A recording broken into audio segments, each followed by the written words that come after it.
الرحمن علم القرآن خلق الإنسان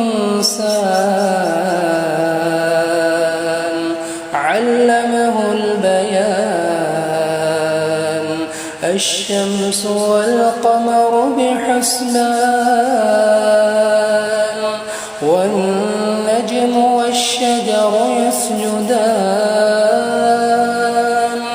والسماء رفعها ووضع الميزان ألا تطغوا في الميزان وأقيموا الوزن بالقسط ولا تخسروا الميزان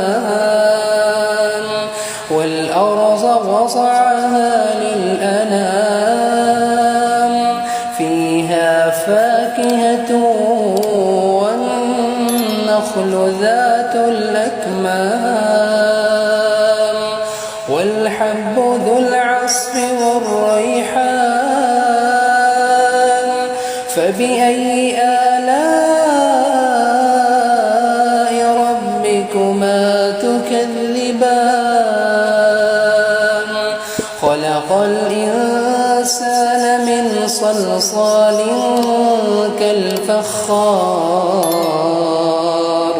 وخلق الجان من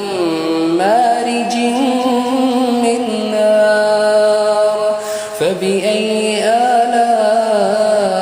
ربكما تكذبان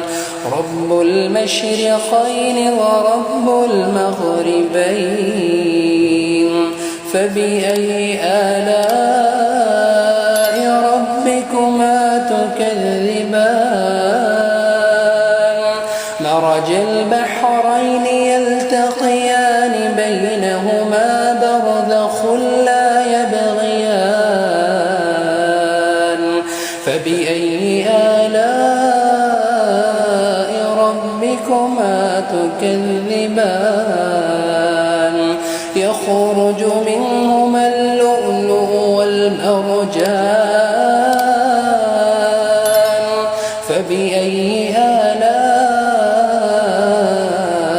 ربكما تكذبان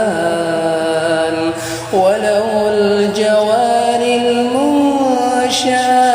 في البحر كالأعلام